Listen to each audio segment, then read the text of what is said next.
Oui, Marjolaine Étienne, bienvenue aux Nouvelles nationales d'APTN. Oui, Chouchane. Première question, vous avez déposé votre pétition à l'Assemblée nationale la semaine dernière. Qu'est-ce que vous recherchez à faire avec votre pétition? C'est des actions, hein? C'est des actions où parmi tant d'autres, je dirais, parce qu'effectivement, il faut faire connaître les enjeux des femmes des Premières Nations au niveau du Québec.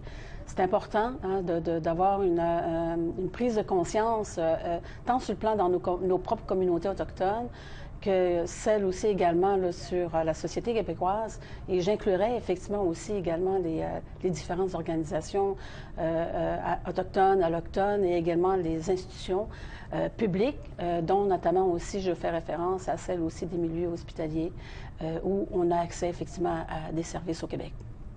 Puis, comment jugez-vous l'état de la situation des femmes autochtones au Québec?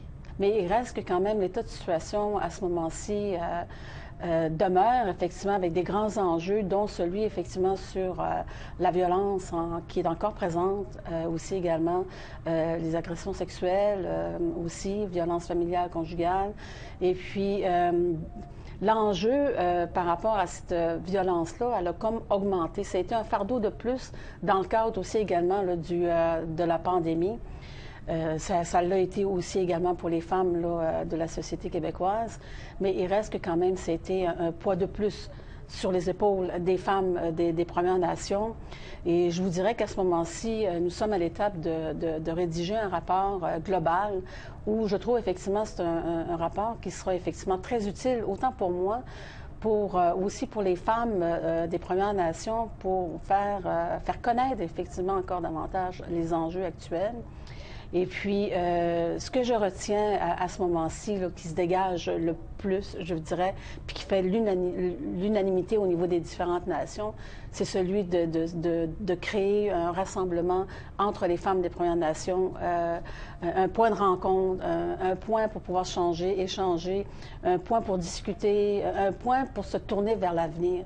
Donc, c'est un peu ça que je vous dirais qu'à ce moment-ci que je retiens, ce qu'elles m'ont donné comme message.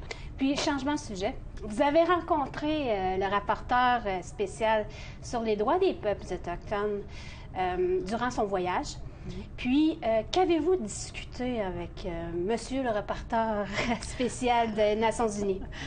Oui, nous avons eu l'occasion de rencontrer M. Francisco, le rapporteur spécial des droits des peuples autochtones.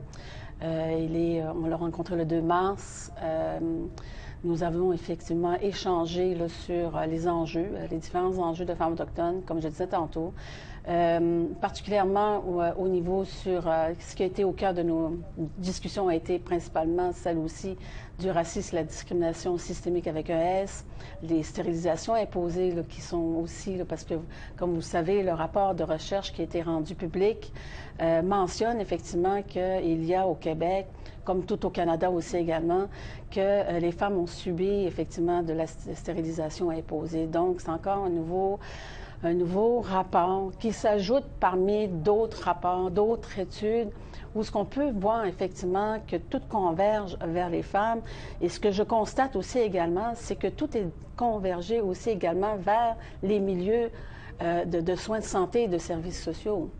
Donc, d'après moi, effectivement, si on regarde l'aspect sur les femmes disparues assassinées, si on parle aussi également sur la stérilisation imposée.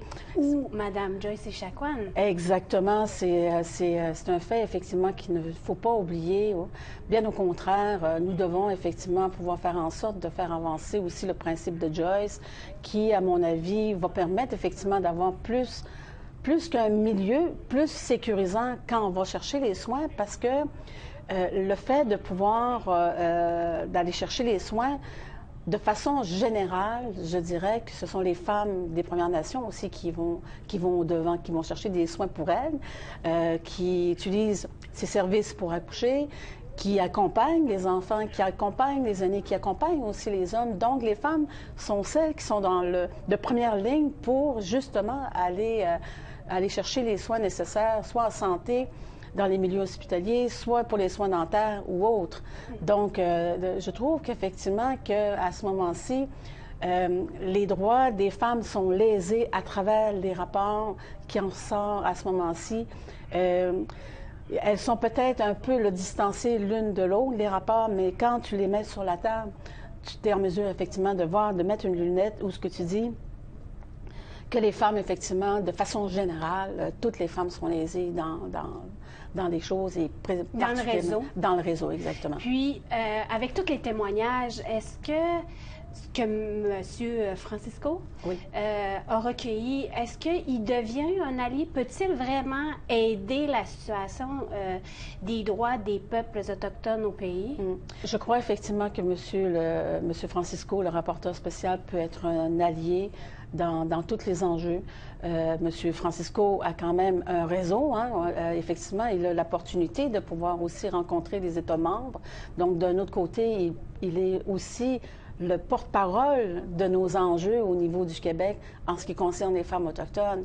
Mais je pense effectivement qu'à ce moment-ci, il faut faire en sorte, effectivement, de pouvoir utiliser tout l'ensemble des tribunes pour faire connaître, effectivement, l'existence des enjeux des femmes des Premières Nations.